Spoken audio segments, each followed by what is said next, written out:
Welcome to D5 news. చిన్న చేపను పెద్ద చేప, చిన్నమాయను పెద్దమాయ స్వాహా చేసినట్టు ఎవరి స్థాయిలో వాళ్ళు అమాయకులను నమ్మించి మోసం చేస్తున్నారు. చిట్టీల పేరుతో 1,50,00,000 రూపాయలకు కుచ్చుటోపి పెట్టిన వైనం ఒకటి బయటపడింది. అంతేకాదు, బాధితులకు ఐపీ నోటీసులు పంపించడంతో వాళ్ళు లబోదిబోమంటున్నారు. తూర్పు గోదావరి జిల్లా బిక్కవోలులో పసుపులేటి వీర వెంకట నరసింహమూర్తి అనే వ్యక్తి చేసిన నిర్వాకంతో అతని దగ్గర చిట్టీలు కట్టిన 70 మంది అమాయకులు లబోదిబోమంటున్నారు. మరి ఆ కథ ఏంటో తెలియజేసే D5 న్యూస్ ప్రత్యేక కథనం.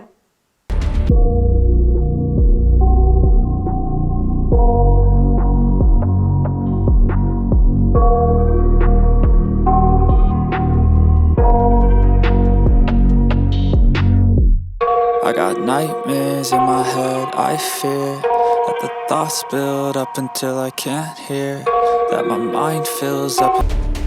తూర్పు గోదావరి జిల్లా బిక్కవోలులో మరో భారీ మోసం వెలుగులోకి వచ్చింది.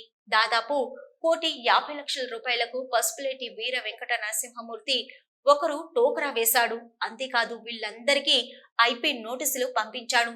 ఇవి చూసిన బాధితులు మీడియా ముందుకొచ్చి గొల్లుమన్నారు.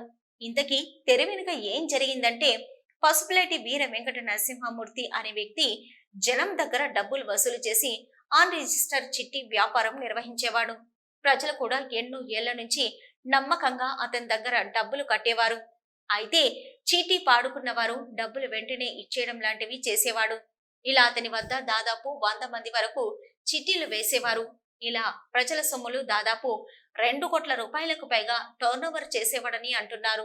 ఇంతవరకు కథ బాగానే ఉంది. మరి మధ్యలో ఒక ట్విస్ట్ జరిగింది.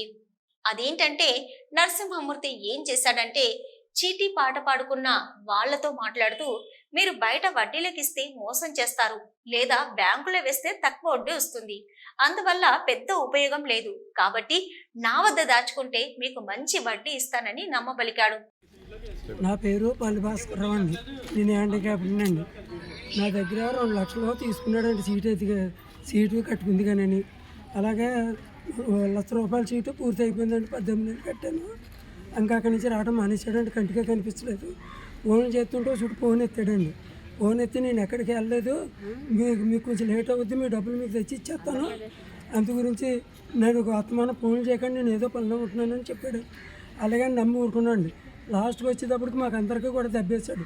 నాకు 3 లక్షలు ఇవ్వాలండి, ఇల్లు పడిపోతుంది, ఇల్లు కట్టుకోవాలని చెప్పాను. నేను దగ్గరుండి కట్టింతానని నమ్మించాడండి. నేను ఆ నమ్మకం కూడా అయిపోయిందండి. అసలు డబ్బులు కాదు కదా, మనిషే కనిపించకుండా పోయాడండి. ఆ మాటలు నమ్మిన చాలా మందికి వడ్డీకి ఆశపడి చిట్టి పాడుకున్న తర్వాత అతని దగ్గరే డబ్బులు ఉంచారు. ఇది కొన్ని రోజులు బాగానే నడిచింది. వడ్డీ డబ్బులు కూడా రాకపోవడంతో అందరికీ కంగారు వచ్చింది. ఇదేంట్రా భగవంతుడా, ఇలా జరిగింది, వడ్డీ పోతే మరి అసలు సంగతి ఏమిటని గట్టిగా నరసింహమూర్తిని నిలదీయడంతో అతను ఎదురు తిరిగాడు. అంతేకాదు, లాయర్లతో ఐపీ నోటీసులు పంపించాడు. దీంతో కథ ఒక్కసారి అడ్డం తిరిగింది. అసలు మోసం బయటపడింది. బాధితులు ఏం చేయాలో పాలుపోక గుండెలు పగిలేలా ఏడవడం మొదలు పెట్టారు. ఇంతకీ జనం దగ్గర చీటీ పైసలు కట్టించుకున్న పసుపులేటి వీర వెంకట నరసింహమూర్తి లాయర్ ద్వారా లీగల్ నోటీసులు పంపించాడు. అందులో సారాంశం ఏంటంటే, ఇప్పటికే న్యాయబద్ధంగా అందరికీ లక్షలాది రూపాయలు వడ్డీలు కట్టాను. ఇందుకోసం నా ఆస్తులన్నీ అమ్ముకున్నాను. వాళ్ళ కట్టిన వడ్డీ సొమ్ములను లెక్క వేస్తే అది అసలు కంటే డబుల్ ఉంటుంది.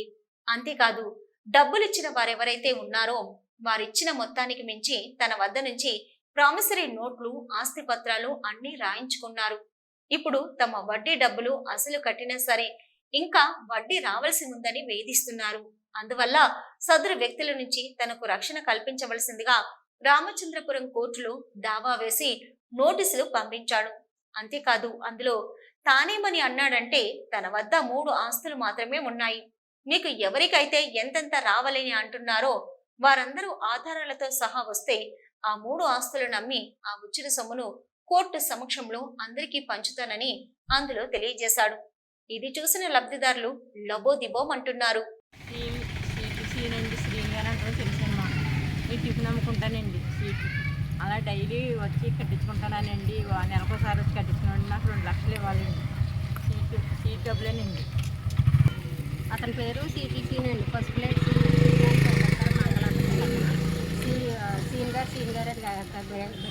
గ్రామంలోనే. ఆయన చాలా నేను నమ్మండి ఒక 30 సంవత్సరాల నుంచి నేను సీట్లు కడుతున్నానండి. అలాగే తిని తినక కట్టానండి. నా భర్త లేకపోయినా సరే అండి అలా పోగేసుకొని పెన్షన్ డబ్బులు అవన్నీ కట్టేదాన్ని. నా ఇల్లు పడిపోతున్నా సరే డబ్బులు మాత్రం నాకు 5 పైసలు ఇవ్వలేదండి. నా ఇల్లు కూడా చూడొచ్చండి మీరు. ఏంటి నేను ఫస్ట్ ₹1,00,000 సీట్ వేసానండి. రెండో లక్ష వేసానండి. అలాగైనా సరే నా డబ్బులు నాకు ఇవ్వంటే అసలు డబ్బులు ఇవ్వలేదండి. ఇవ్వకపోతే ఎలా కుదురుతుందండి? నా ఇల్లు పడిపోతుంది. నాకు డబ్బు కావాలంటే ఆఖరి స్థాయిలో 3 కూడా వేయండి అన్నాడు. 3 లక్షలు సీట్ వేసానండి. 3,50,000 నాకు వస్తుందండి. వస్తే నాకు డబ్బులు కావాలంటే నీకు ఆగస్టు నెలలో ఇచ్చేస్తానమ్మా, నువ్వు పువ్వుల్లో పెట్టేస్తాను నీకు డబ్బులు, నేను నీ ఇచ్చి బాధ్యత నాది, మీరు లక్ష్మి గారు మీరు కంగారు పడకండి అని ముందు రోజుని శుక్రవారం ఎన్నో తారీఖో నాకు తెలియదండి.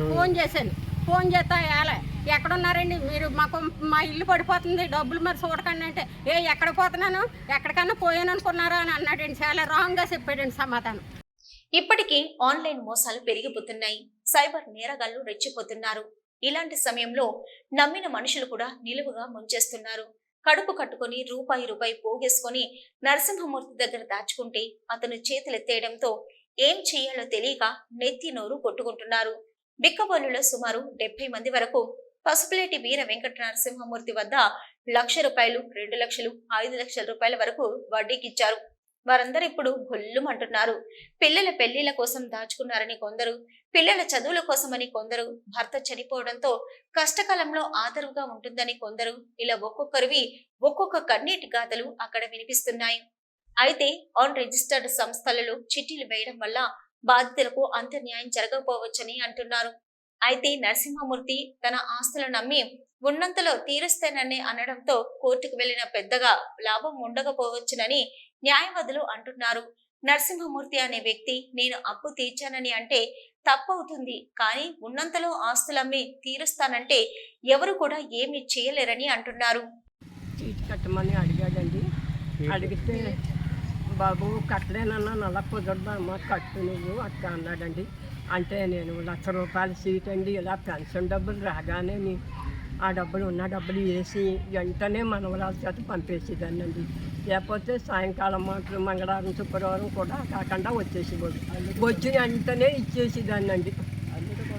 అల్లుడు కూడా వచ్చి కట్టండి పర్వాలేదన్నారండి. బాబు నాకు ఏమీ లేదు, మనవరాలే పోషిస్తుంది, నాకు ఆస్తి ఏమీ లేదు. నమ్మేనండి ఆ అబ్బాయిని. ₹1,00,000 సీట్ అండి బాబు. పసుపులేటి వీర వెంకట నరసింహమూర్తి తమకు చేసిన అన్యాయంపై బాధితులందరూ నెల రోజులుగా పోలీస్ స్టేషన్ చుట్టూ తిరుగుతున్నా న్యాయం జరగడం లేదనే విమర్శలు వినిపిస్తున్నాయి.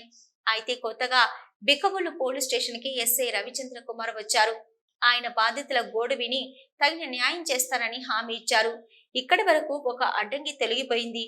మరి బాధితులు ముందుకు వెళ్లి అందరూ కలిసి న్యాయ పోరాటం చేస్తారా, లేక నరసింహమూర్తి చెప్పినట్టు సెటిల్మెంట్ కి అంగీకరిస్తారా అనేది సస్పెన్స్ గా మారింది. చాలా చోట్ల చాలా మంది ఇలా ప్రైవేట్ గా చిట్టీల వ్యాపారం చేస్తూ పాటలు పాడిన తర్వాత అవి తిరిగి ఇవ్వలేక చేతులు ఎత్తేస్తూ ఉంటారు. ఇక్కడ అలా జరగలేదు. చీటీ పాడుకున్నాక ఆ డబ్బులకి వడ్డీ ఇస్తానని చెప్పి తీసుకొని అసలు వడ్డీ కూడా ఎసురు పెట్టిన వైనం చర్చనీయాంశంగా మారింది. పసుపులేటి శ్రీను మా చీటీ డబ్బులు పట్టుకెళ్ళిపోయాడు. పసుపులేటి శ్రీను మా చీటీ డబ్బులు పట్టుకెళ్ళిపోయాడు.